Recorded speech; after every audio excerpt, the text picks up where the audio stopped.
Voilà, monsieur, bonjour. Merci de vous informer sur RTI2 dans l'information de la mi-journée. Les titres. L'union, le développement, c'est le souhait des fils et filles du canton d'Oun à Bouaké. Pour atteindre cet objectif, ils ont organisé un festival. Les détails dans quelques instants. Et puis, au Yémen, des raids de l'armée de Sahel ont fait plusieurs morts. Voilà, c'est tout pour les titres. Démarrons ce journal dans le canton d'Oun, un groupe de Walébo dans le département de Bouaké.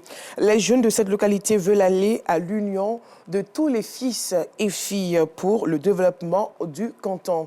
Ils ont donc mis en place un festival qui allie les valeurs culturelles au rire pour resserrer les liens de fraternité. Théodore Zouzou.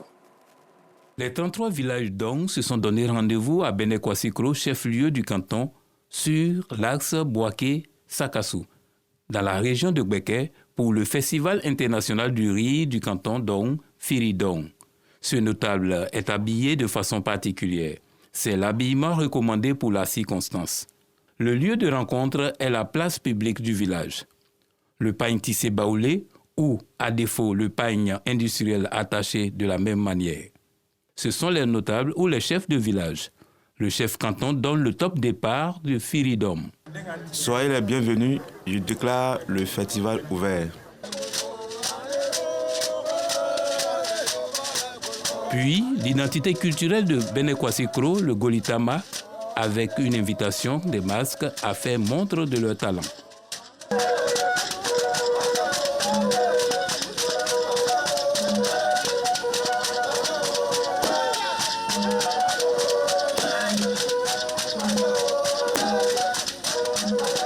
Les Masgoli rivalisent d'ardeur sous la prouesse de Diego, le siffleur de corps.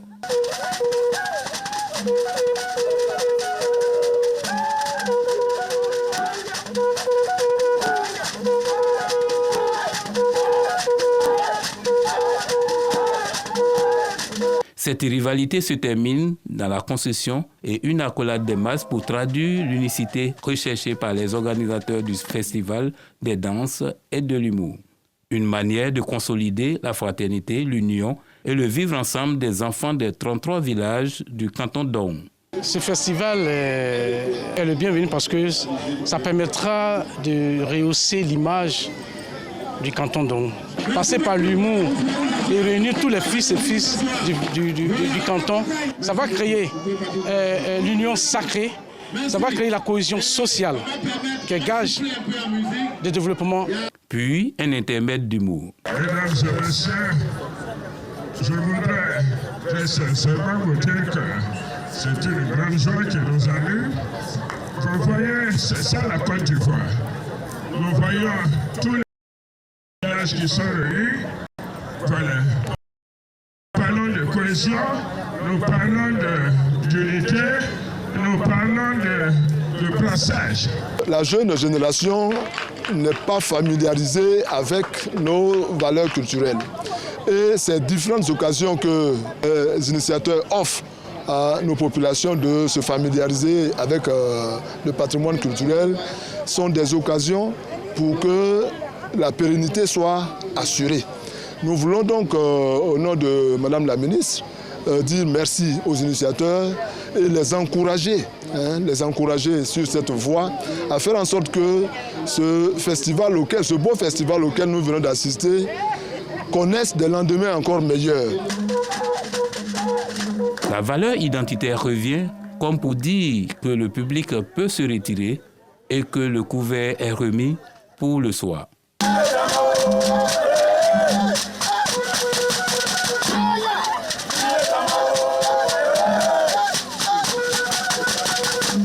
La nuit venue, c'est un autre décor qui nous accueille. Une place publique noire de monde face à un podium. À l'entrée de l'espace, des personnes pour l'occasion sont devenues des restauratrices. Je fais la couture.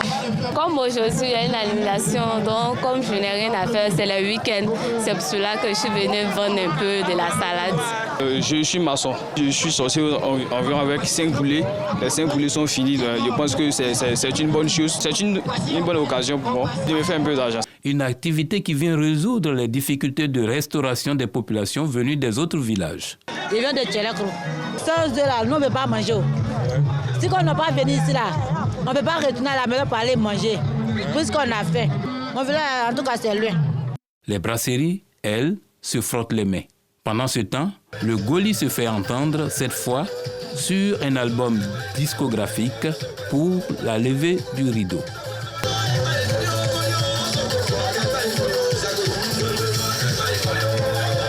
D'autres artistes chanteurs assurent le spectacle à la grande joie des populations. Ça nous arrange parce que ça fait un changement dans mon village. Ça fait que le village est notre style. Voilà.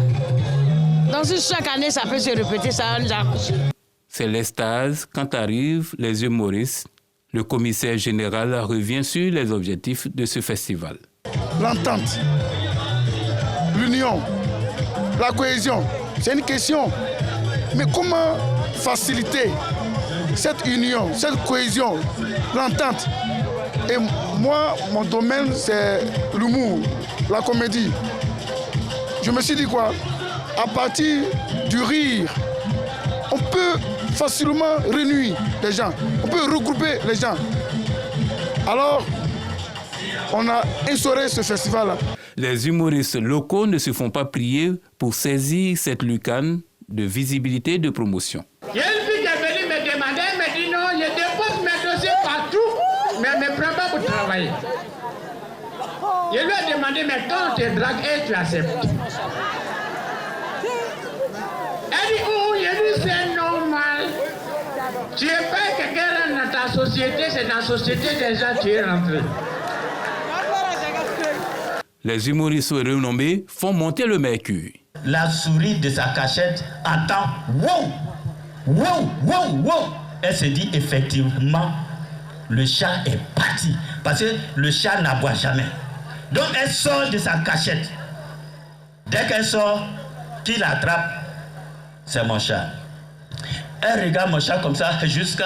Elle dit, aïe, grand frère, depuis quand toi tu aboies comme un chien?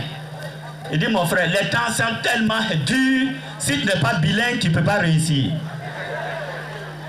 Le festival apporte la joie, le rire. Comme on dit, le rire est thérapeutique. Donc nous sommes venus rire avec la population de Dong. Le commissaire général, la flamme de l'Instangué, profite de l'occasion pour appeler les cadres à s'unir autour du Firidom. À la population, aux cadres, Firidom doit perdurer. Première édition, deuxième édition, troisième édition. Il faut que chaque année, on se retrouve ici, dans le canton d'Ong, pour célébrer l'excellence, pour célébrer la culture, pour célébrer l'art. On a besoin de vous. Le Festival international du riz du canton d'Ong est à sa première édition. Cette lucane qui allie danse traditionnelle, musique moderne et riz vise à booster le tourisme ivoirien ainsi que le développement du canton d'Ong. Et puis, attends. Oui, toi-même tu sais que moi je fais rien. Il y a un ça c'est un homme là où? Ah bon, toi tu fais rien et puis tu dors pas. Tu penses que j'ai dit tu en as le sang, c'est chaque fin du mois. Maintenant là, ce qui me fait plus facile dans ça, elle va pas coucher ici. Tu sais en Europe là, mais si elle développe, elle va coucher en France. Un autre festival s'annonce dans le sud Comoé. La ville côtière ivoirienne de Grand-Bassam, à une trentaine de kilomètres d'Abidjan, va entamer du 22 octobre au 3 novembre 2024 les célébrations de l'Abissa, la fête traditionnelle du peuple Nzima, à laquelle des milliers de personnes se rendent chaque année. Cette rencontre se tiendra autour du thème « L'Abissa, patrimoine culturel pour le développement harmonieux d'un Nzima de Côte d'Ivoire et du Ghana ». Un reportage de Bienvenue Kwao à suivre dans nos prochaines éditions.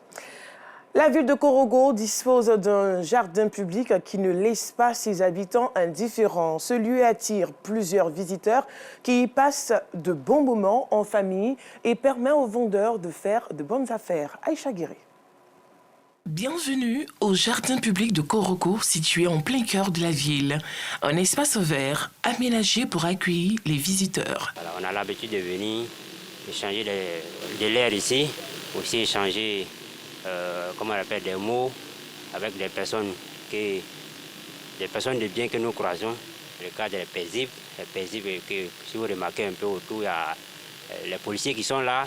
En cas d'incident, je pense que nous sommes en sécurité. Si je suis à la maison, je décide comme ça de venir me reposer ici un peu, mais libérer un peu de quelques soucis, quoi.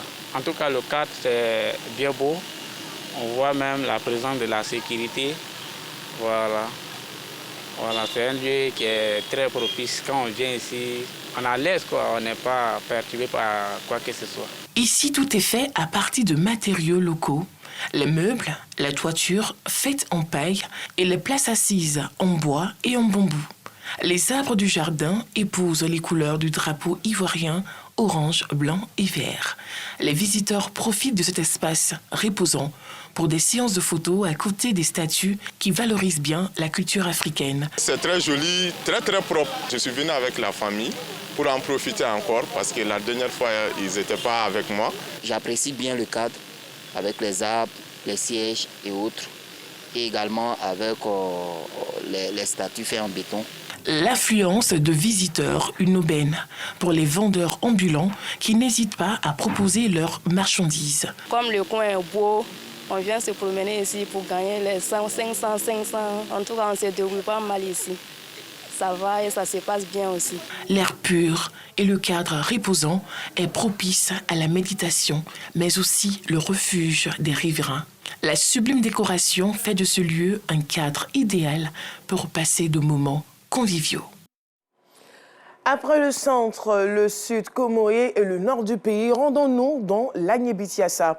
La ville d'Agboville a accueilli le tournoi Ouachokola, un tournoi organisé par la société coopérative Sempa et Watibé. Objectif, lutter contre le travail des enfants dans les champs de cacao. Assit Onziara, Elsa Traoré. Lutter contre le travail des enfants dans les champs de cacao est l'un des combats fondamentaux de la première dame de Côte d'Ivoire, Dominique Ouattara. Ce combat de la première dame, accueilli à bras ouverts par la société coopérative Simpa et Watibé. Les responsables de ces deux structures ont alors initié à Agoville, dans la région de l'Agnébitiassa, un tournoi dénommé Ouachokola. Objectif, permettre aux jeunes passionnés de football de se réunir pour montrer leurs performances afin d'être recrutés par des clubs nationaux et internationaux en vue de réaliser leur rêve, celui de devenir footballeur international. Ce tournoi est venu pour sensibiliser la population d'Agboville et les producteurs de Côte d'Ivoire pour que tout le monde puisse consommer le cacao et puisse enlever des enfants des champs pour les mettre à l'école et aussi les faire toucher le ballon. Par la chance, ils pourront être choisis et partir aussi être joueurs internationaux pour venir demain jouer pour la Côte d'Ivoire. Il y a 8 équipes que nous avons choisies, une équipe du Mali, avec l'équipe du Sénégal qui n'a pas pu venir, qui a été remplacée par l'équipe du Burkina. Et le reste, les 6 équipes viennent de la Côte d'Ivoire. La participation pour moi c'est une très bonne chose. Ça permet aux jeunes de se déplacer, de venir en Côte d'Ivoire. Jouer au football. On sait que le football, c'est un vecteur aujourd'hui qui est très important pour la jeunesse et pour le développement. Donc aujourd'hui, je peux que féliciter Moussa pour ce grand événement. Ce tournoi qui a réuni 3 pays africains a vu la participation de 8 équipes qui se sont affrontées en présence de plusieurs cadres de la ville, mais aussi en présence de l'adjoint au maire de l'île Saint-Denis, venu de la France. Je suis très heureuse d'être aujourd'hui à Agboville pour ce premier tournoi Ouachokola. Pour plusieurs raisons. La première raison, c'est que c'est du sport. Je suis élue également au sport, donc j'ai à cœur de voir les manifestations sportives et toutes les valeurs qu'elles fédèrent.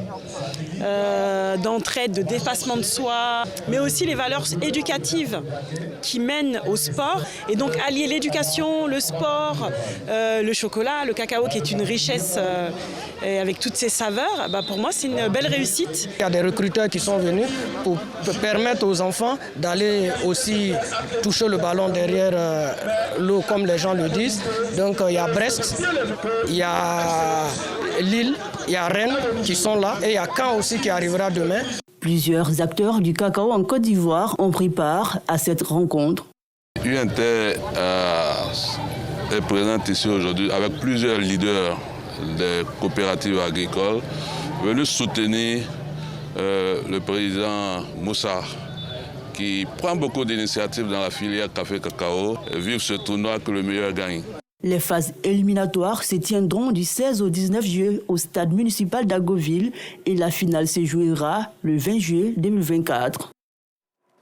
Terminons ce journal au Moyen-Orient. Des avions de combat israéliens ont mené hier samedi des frappes sur des cibles de rebelles houthis à Hodeïda, au Yémen, provoquant un énorme incendie au lendemain d'une attaque de drones meurtrière contre Tel Aviv menée par ces insurgés. Il s'agit des premières frappes annoncées par Israël contre le Yémen, un pays en guerre où les houthis, disant agir en solidarité avec les Palestiniens de Gaza, mènent depuis plusieurs mois. Des attaques contre des navires présentés comme liés à Israël en mer Rouge et dans le golfe d'Aden. Ce dimanche, les pompiers luttent toujours contre les flammes dans le port de Hodeïda.